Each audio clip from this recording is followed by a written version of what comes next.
morning, everyone. I'm thrilled that you're with us today because I'm here with Joanne Wilson, the founder and CEO of Gotham Gal Ventures. Thanks so much for being with me, Joanne. My pleasure. You recently gave a very meaningful presentation titled The Magic of Dreaming Big. You quoted El Luna's journey between deciding between should and must. Can we start out with you explaining your journey in that context? Wow, I have had so many different careers, and I would say that I am definitely under the I must, versus I should. And I think my coming out of the womb, everything has been I must. There's probably not enough hours in the day for everything that I feel that I must do. But I do think that for entrepreneurs that there is, I love that piece because I think she was super honest about this sort of push-pull inside her head. And, there's a lot of entrepreneurs out there now that feel they should build businesses. I'm not so sure, and this is just my pure gut and my own opinion, is that I wonder how many of the shoulds will actually be successful, because I do think that it's those entrepreneurs, the serial entrepreneurs, they must. It's like people that write books, it just flows from them. People that write music, it just comes out of them. It isn't I should, it's like I must, because that's what I was meant to do. Yeah, it feels like it's happening inside of you. Yeah. What have been a couple of your aha moments that led you to alter your path? Wow. I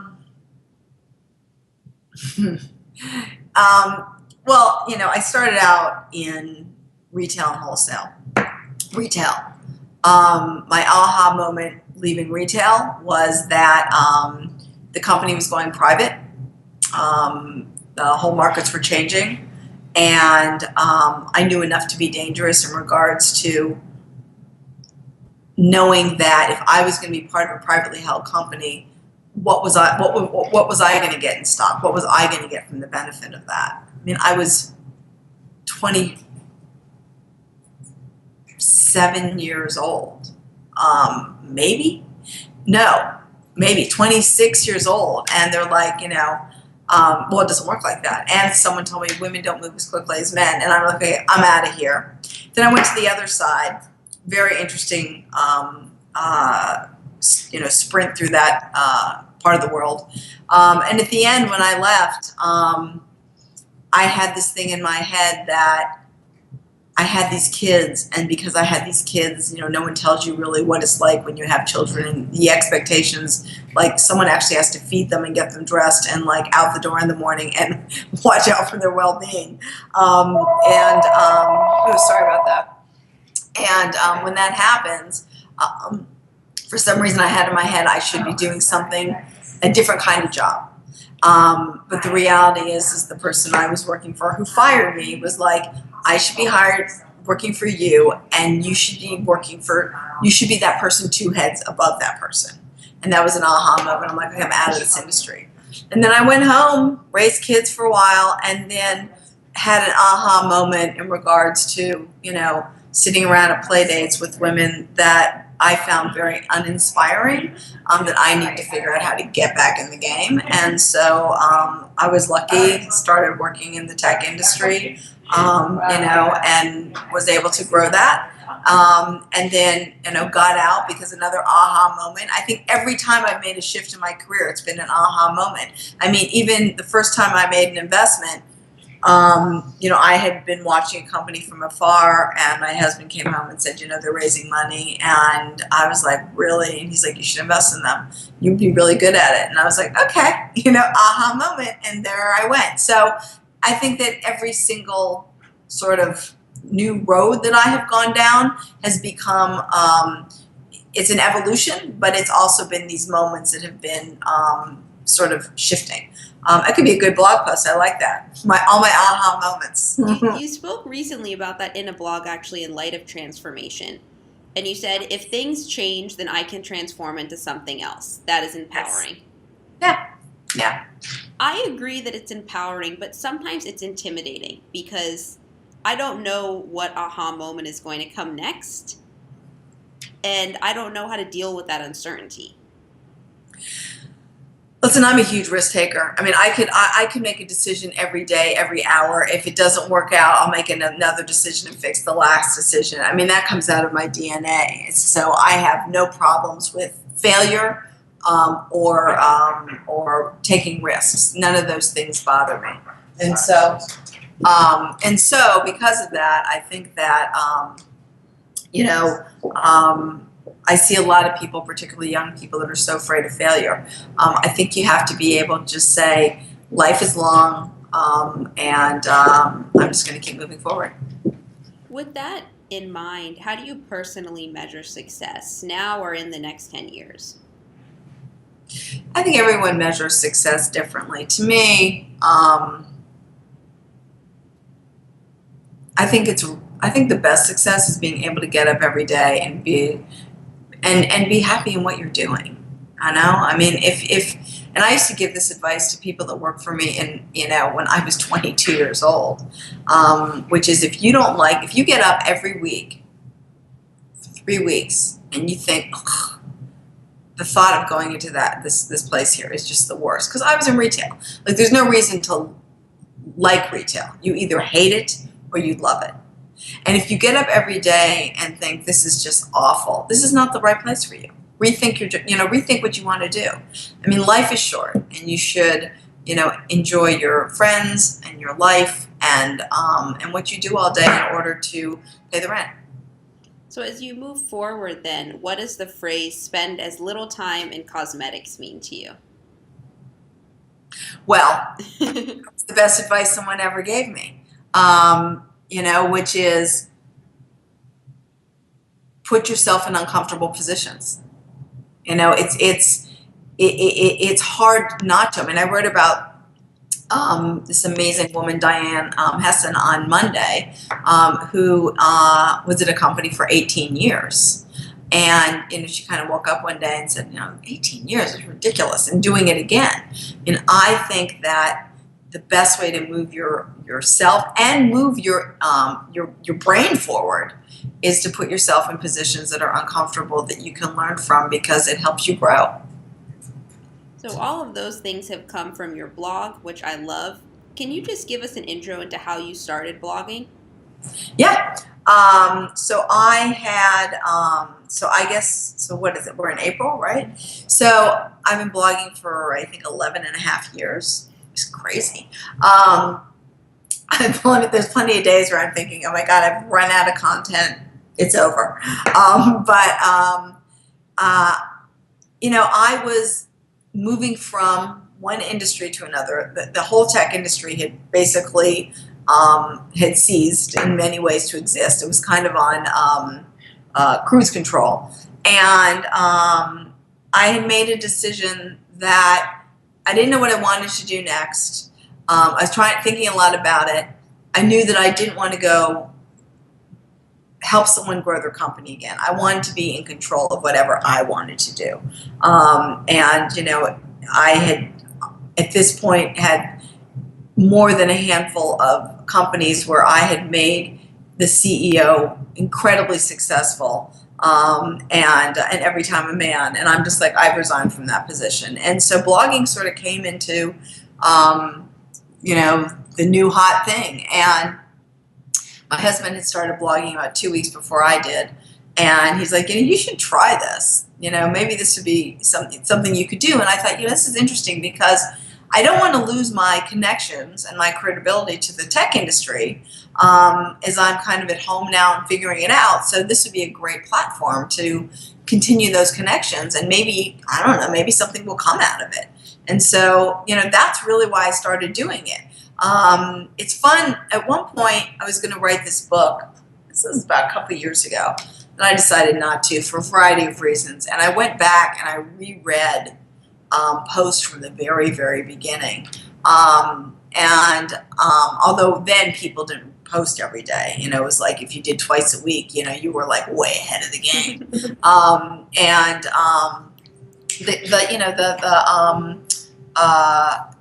it's consistent among what is the themes that I've written about,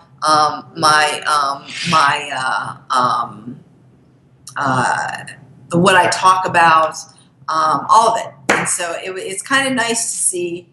It's hard for people personally to go back and look at themselves and say, oh, you know what, I actually am no different than I was back then. But when you go back and read that, I kind of felt that way. What are some of your favorite topics to write about? Nothing in particular. I mean, it really is top of head. Whatever I'm excited about, whatever I'm thinking about, whatever I've done recently.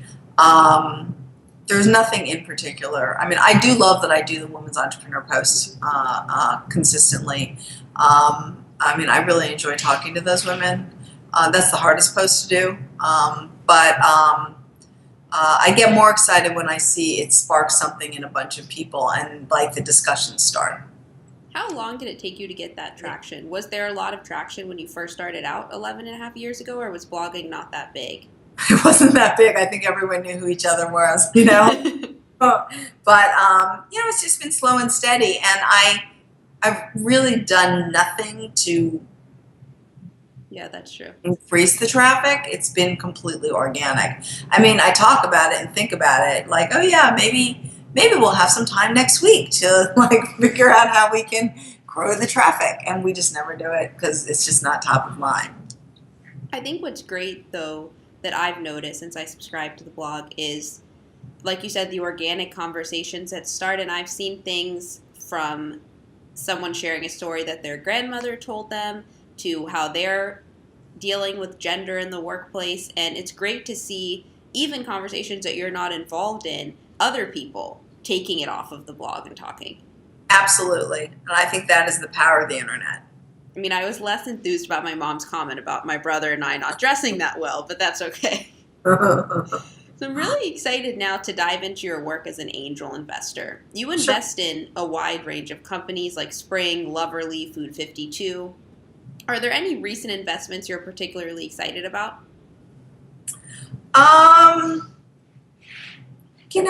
Listen, I look at every single one of these investments equally. I don't feel better about one than the other. I mean, certainly it's exciting to see some of them pull out of the box and raise significant cash and seeing where their businesses are going. And I'm so excited for them. I have a relationship with all of these entrepreneurs that I hope that they will have some kind of exit or something at some level. Even if it ends up that one doesn't work out, that there was a learning experience from that. And certainly it will be one for me too. I mean, that's the nature of this business. I've just invested in a couple women who are, are starting to see significant traction. Like Kelly and Loverly. Yeah, and also, Part Pick or, Tactile Finance. I mean, these are businesses that I believed in them from the beginning, and now all of a sudden they're closing their rounds, no problems, and their businesses are taking off. And it's exciting because, I believed in them, and I was a cheerleader for them, and I was a support system, and it's exciting to see them take off. You've described passionate entrepreneurs as being light. What do you mean by that? Being light? Being light. In the Wall Street Journal Startup of the Year series, you were saying that really confident entrepreneurs, they walk in, they know what they're going to do, and you can feel that. Yeah. Yeah, their confidence is one that they're not loaded down with this burden to succeed. It's like their aura. You can just feel that energy and excitement, that they're like a rocket ship. And that's what I mean in being light, where you see other ones that are just so incredibly, they can't get out of their own way. There's a heaviness to them. I don't know if those are the right words to describe what they feel, but there is something about that sort of spring in the footstep of the ones that, they're drinking their Kool-Aid every day. They believe in their vision. They know what they're doing, and they're feeling good about themselves. And, I think that's super important. One of the questions you ask your founders is where they see themselves in 5 years. I recently read in a post that 5 years is too long. Why do you feel that 5 is a good number? It depends on the business that you're building. I mean, a brand, for instance, it takes a long time to build a brand. It doesn't mean you won't get traction the first year. Of course you will. You have to if you want to go raise more money, down the line. But, listen, there has been certainly a bunch of unicorns of recent that are businesses that I think will be around in 10 years. I want to build businesses that are going to be involved in businesses that are going to be around for a long time, that are going to create jobs and economy and a difference in the way, people live on a daily basis and the products they buy or the food they eat, whatever it may be. I'm usually not in like serious technology businesses, which tend to accelerate at a quicker speed. I'm a big believer, like slow and steady wins the race. I think there is a roadmap, and sometimes putting too much money into it at the wrong stage is a big mistake. I mean, I saw, even like there's certain directors that have done great movies, always on very little cash. And then when they get a lot of cash, their movies suck because they don't know what to do with all the money. And I think that in many ways it's a great analogy to entrepreneurs, which is there is a path, and there's an importance to that scrappiness that got you to where you need to be. And it's hard to move from a company of 5 to a company of 20 to a company of 60 to a company of 200. Very different atmospheres, very different managing skills.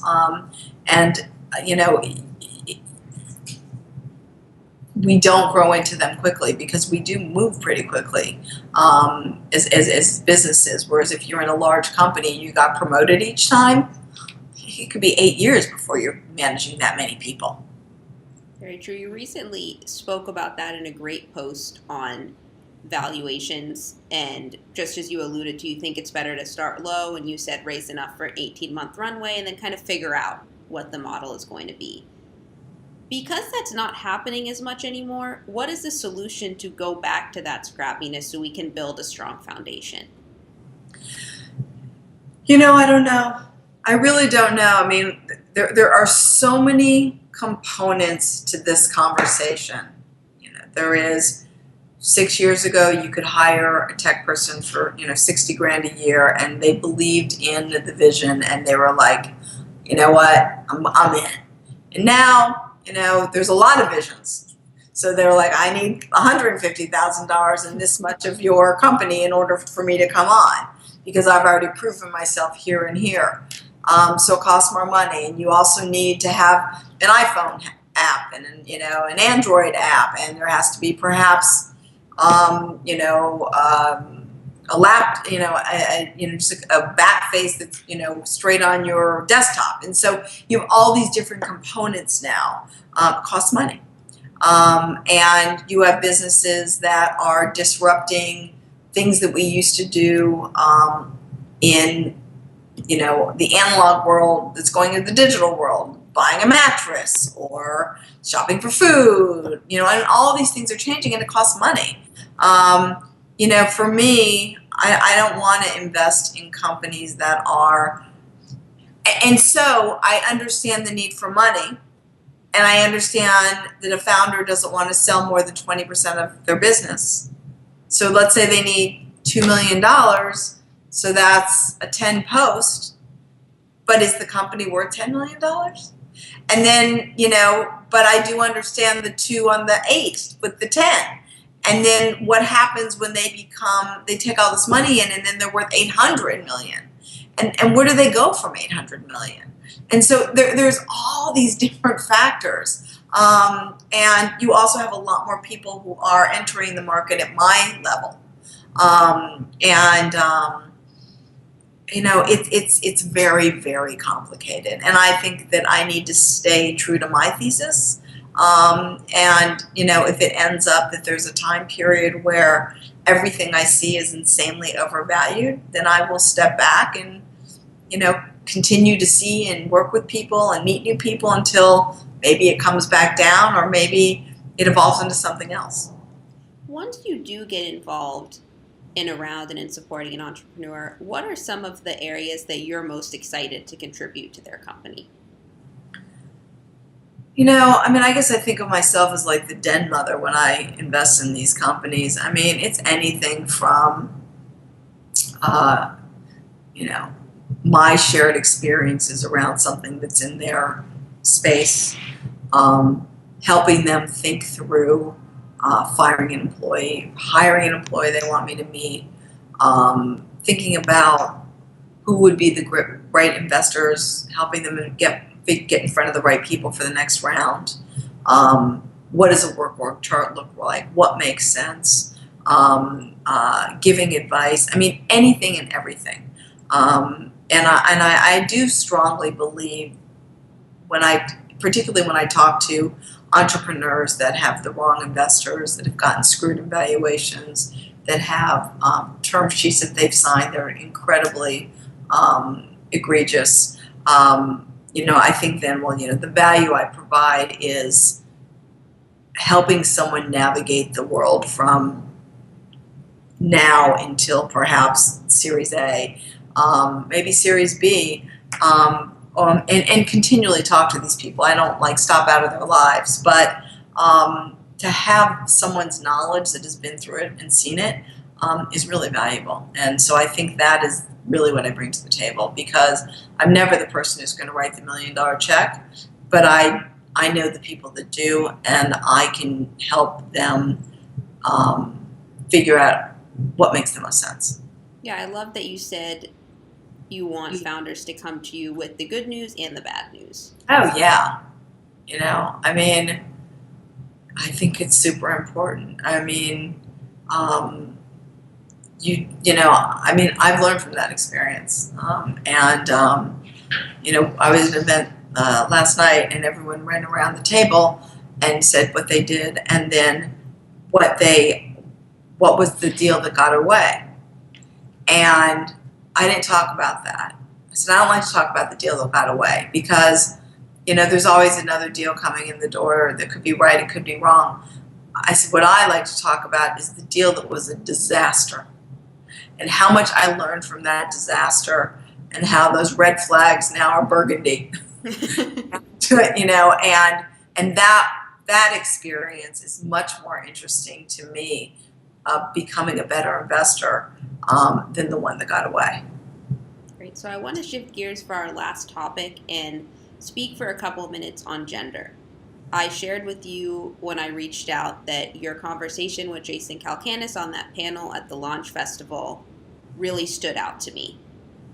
I also shared that I've been struggling with this topic because I've never personally faced gender discrimination. It's not something that ever came up at dinner where my parents said, well, Adam, you're going to have it a lot easier than Jenna. So when I got to school and they started talking about this, initially I was like, what are you guys talking about? If you work hard, you'll be set.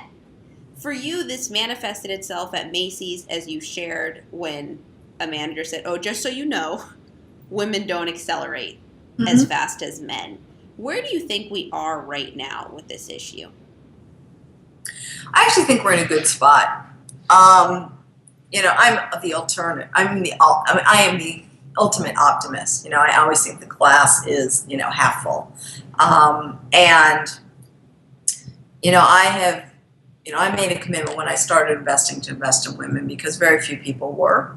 I want to be supportive of women, because I think that I understand their ideas, and there is something about having someone who you can talk to about things that you might not be able to talk to a guy about who's an investor in your company, or because being an entrepreneur is a super lonely job.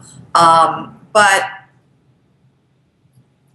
when you can talk about these things and they're written about on the front page of the New York Times and the Twitter sphere is tweeting about these subjects and more men are calling out on the to people that are not behaving properly, I think that the fact that we're having these conversations is forcing the issue to change.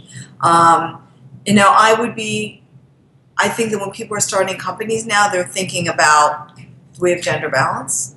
I think about when people are talking about their brands out to the press, they're like, we don't want to present ourselves as like all these guys. Like, we have these amazing women in our companies. Let's put those forward.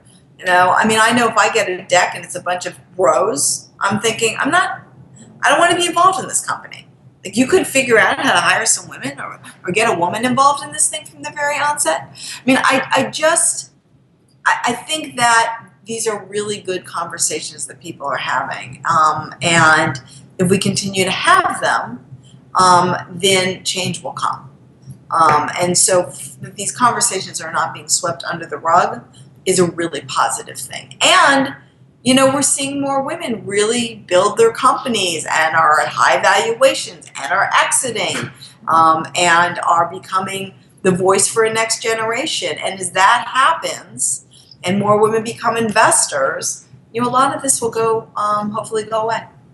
Looking forward to that. One of the things that you've shared before is that women don't recognize how big their companies can be. What should happen so they do recognize that? What do we need to do internally?